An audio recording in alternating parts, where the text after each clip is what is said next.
പശ്ചിമേഷ്യൻ യുദ്ധത്തിൽ സാധാരണ പങ്കെടുക്കാത്ത സൗദി അറേബ്യ ഇതാദ്യമായി പശ്ചിമേഷ്യൻ യുദ്ധത്തിൽ അമേരിക്കയോടൊപ്പം ചേർന്നുകൊണ്ട് ഇറാഖിലുള്ള ഇറാനിയൻ സഖ്യ കക്ഷികളെ മിലീഷ്യസിനെ ലക്ഷ്യമാക്കിക്കൊണ്ട് കനത്ത വ്യോമാക്രമണം ആണ് നടത്തിയത്.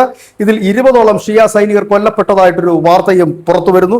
ഇറാഖിന്റെ അതിർത്തികളിലാണ് സൗദി അറേബ്യ ആക്രമണം നടത്തിയത്. നമുക്കറിയാം, ഈ മിഡിൽ ഈസ്റ്റിലെ യുദ്ധം ആരംഭിച്ചതിന് ശേഷം സൗദിയുടെ ഭാഗത്തു നിന്ന് ഒരു ആക്രമണമൊന്നും എങ്ങും നടന്നിരുന്നില്ല. എന്നാൽ കഴിഞ്ഞ കുറച്ച് ദിവസങ്ങളായി, കൃത്യമായി പറഞ്ഞാൽ കഴിഞ്ഞ 72 മണിക്കൂറിനകം ഹൂത്തികളുടെയും ഒപ്പം തന്നെ ഇറാനെ സപ്പോർട്ട് ചെയ്യുന്ന മിലീഷ്യകളുടെയും ഒക്കെ നേതൃത്വത്തിൽ സൗദി അറേബ്യയുടെ ഊർജ്ജ കേന്ദ്രങ്ങളിലും ഒപ്പം തന്നെ വിമാനത്താവളങ്ങളിലും അടക്കം ആക്രമണ ശ്രമങ്ങൾ ഉണ്ടായി.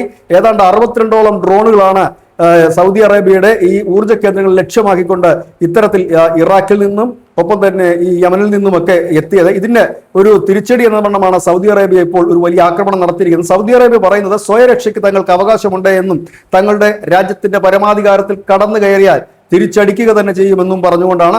ഇതോടുകൂടി തന്നെ മിഡിൽ ഈസ്റ്റിലെ യുദ്ധം കുറച്ചുകൂടി സങ്കീർണമായി മാറുകയാണ്. News desk news India Malayalam.